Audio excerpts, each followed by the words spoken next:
So today I'm talking to Barry. Now Barry lives on the Condado Golf Resort. I do. Yep. In the Murcia region, and he's on the 90-day. So it's like a holiday at home. Yes. Yeah. And as I just said, it's Barry. He's married. His wife's not here today. She's out having a treat. But he's got a dog. The dog's here. What's the dog called? Dog's called Kira. Kira. She's hiding somewhere. Yeah, she's just gone for a walk about. So the first question I'm going to ask you first is, where do you come from in the UK? Okay, so I currently live in County Durham, a place called Consett, which is just outside of Durham. So the northeast of England. People ask where I come from, and obviously Newcastle, because that's the nearest major city to where we live. But yes, so just about 12 miles outside of both Newcastle and Durham. Right. I mean, today, this looks, I would say, very similar, except obviously it's a little bit warmer here than it would be back in. It's definitely warmer, Sean. 100% warmer. It's probably been about 5 to 10 degrees, I think. Back at home. But I would at this time of year, but the weather, the sky looks like this most of the time.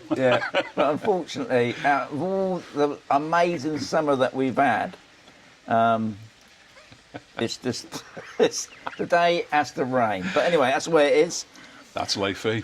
So my next question then is, why Spain? Right, well, a good couple of reasons. One, the first really when we started looking for a property abroad, we'd sort of dreamt about it probably 15 years ago. Yeah.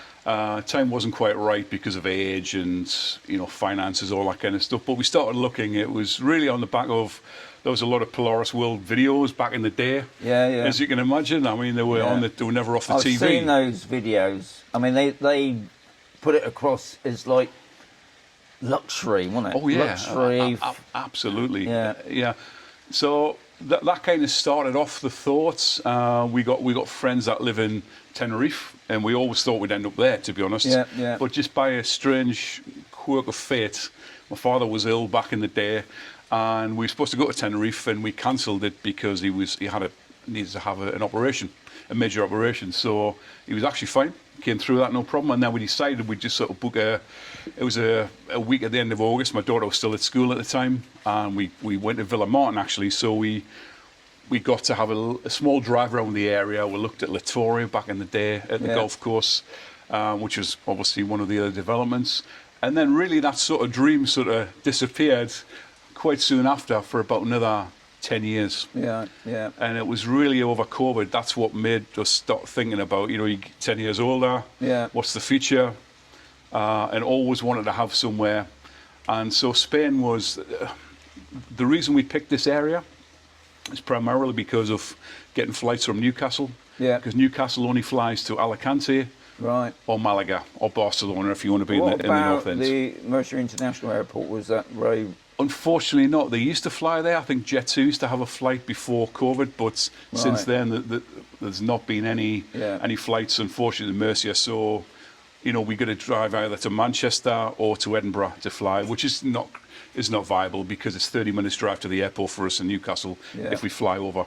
So that was really, it was either going to be somewhere Costa Blanca, north, south, Costa Calida, or it was going to be the Malaga area. Yeah, it was going to be around that. So, and then we started looking at videos. We started looking at. I must have looked on Idealista. I think I looked at every apartment virtually in Spain within a certain target price range, 2 bedrooms, and that's where we end up sort of finding this place. We already knew where it was. We just never really seriously looked at it as a contender. Then on the back of looking on YouTube, as I always do, I'm always on YouTube, I found your channel. So you'd already done a video, I think back in 17 or 18, about the resort. Yeah. And that was kind of, that was quite a big part of it really. And, and then we started looking at the rest of the area, the Costa Calida, and thought, that looks really nice. Yeah. And that was really the start. So that's how we ended up looking here and then finally actually buying something here. The next one, because obviously Barry here at the moment, he's not retired yet. He's got quite a few years to go, and he's quite happy with the 90-day. But yet, as you said already, you haven't really stayed here for 90 days, have you? No. You always come over a couple of weeks. That's it, yeah. Maybe 3 weeks has been the max. This time we're actually here for 2 months, which is the longest we've ever been out, and a lot of that is in partial retirement now. Yeah. So I did intend retiring end of August, didn't quite happen.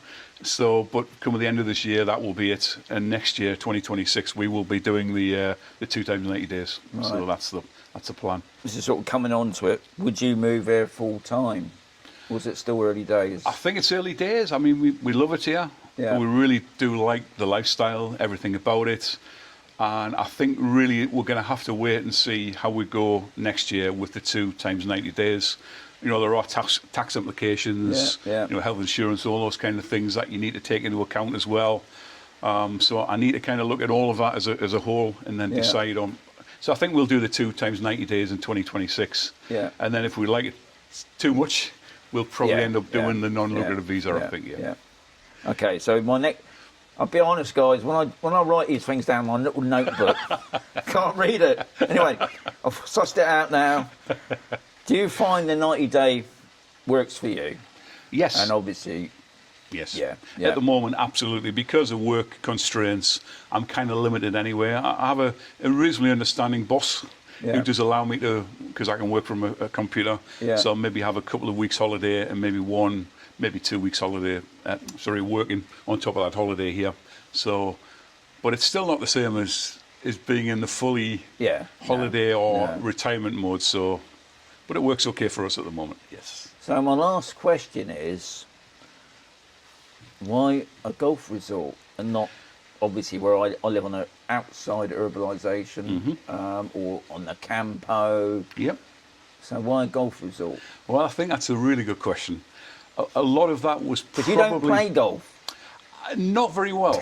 I have a set of clubs, but the best stuff normally left in the bag. Maybe when I retire, it'll get a lot better. Yeah.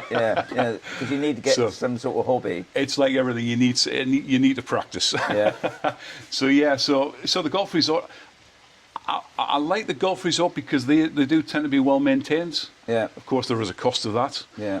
But probably the main thing for us is really the security. The fact that you're not here full time means that you're leaving the property for extended periods, and so you've always got that. Well, hopefully, peace of mind that someone is walking around, driving around every day, just taking a look and making sure everything's. So these properties here, are these all holiday homes, or are there actually people living here 24/7? No, I mean we're in what they call I think it was the phase 1 development of the villas. Yeah. They're building up in the main resort. They're building new stuff there now, but I would say probably 50-50.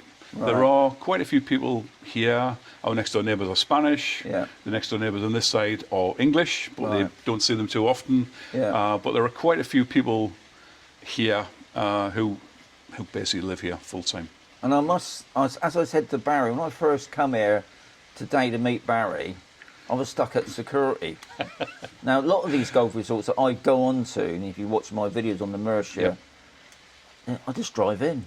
Don't even ask where I'm going. Yeah. But here, they're pretty on it. They are, yeah. I think we went, we sort of just like to have a drive different places. Probably to do your tour, actually. We've kind of follow you around where you've been. Yeah. And we went to Hacienda one day. Yeah. And I was really surprised at how easy it was to get in. Yeah. And we just said, we've come to look at a property. I think we said, actually, we weren't, but we just having a drive around the resort. Can I ask you, because I don't think a lot of Hacienda de Aimo, myself personally, why didn't you choose that place? Once I drove around, I kind of decided why we didn't. Right. It's a big complex. It's a very big complex. I know it's not finished, but it's a.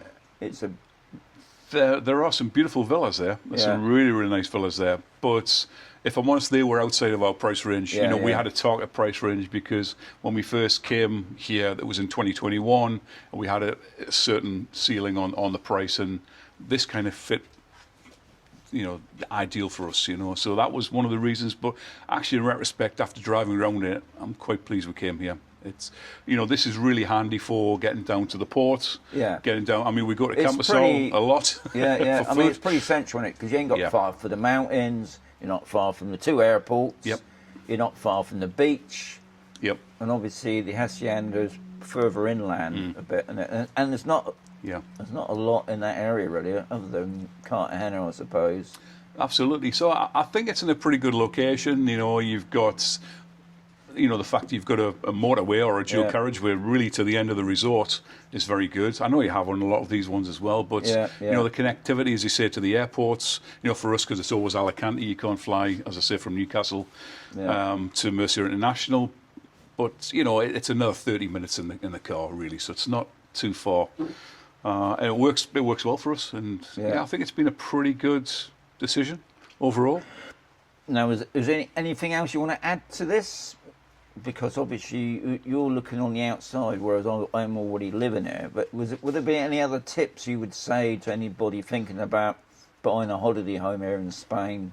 So yes, so when we bought the first property back in 2021, so we bought the apartment upstairs and then realised probably we'll be better off on something that was downstairs for the long term. As you start getting older, your mobility's probably not quite so good. Those steps up quite steep on the apartments here, to be fair. No lifts unless you go to the penthouses. Right. Yeah. So that was one of the real reasons. Now, of course, one thing you realise once you buy a property and you sell a property, there's quite a lot of costs involved with that. Yeah. So for anybody who's in the UK, you sell your house, you've got your agent selling fees and some solicitors' fees, but it's pretty low fee. Yeah.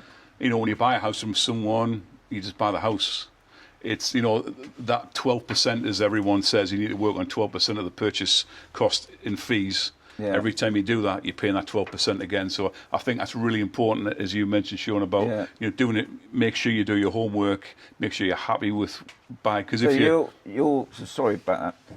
So your IBI tax, mine's due now. Yes. Is yours due now? I've just paid mine because it pays in 6 months. Yeah, because 6 months, isn't it? Some people do it in 2 payments. Yeah, we do it. We just do ours in 1 big payment. So what's it like here then? I think it's about, on this property, I think it's around about 160 twice a year, so 320 euro. Okay. So, you know, for, you know, when you're used to paying the fees in the UK, where it can be that every month. Yeah, that's right, yeah. And of course, we're talking about the council tax, isn't it? Yeah. The IBI is a council tax, It's so much different here, isn't it? Yeah. But I think one tip, certainly I would say, for anybody who's looking to buy something, even whether it's going to be just a part-time home like it is for us or it's a full-time home, is make sure you do exactly what you mentioned and do your homework, come and stay in the area for a while and make sure you buy the right property. Because if you buy the wrong one, I'm not saying we bought the wrong one when we bought the apartment, but it means you then need to effectively pay twice. Yeah. So, and that can be quite expensive. Yeah. So. Right, so I just want to thank Barry for making the time. He's picked an amazing day. I mean, I was going to call this a place in the sun, but I won't call it place in the clouds. Place in the clouds, absolutely, yeah. So, thank you very much for your time, Barry. It's been a pleasure. Good to meet you, Sean. Right. Cheers.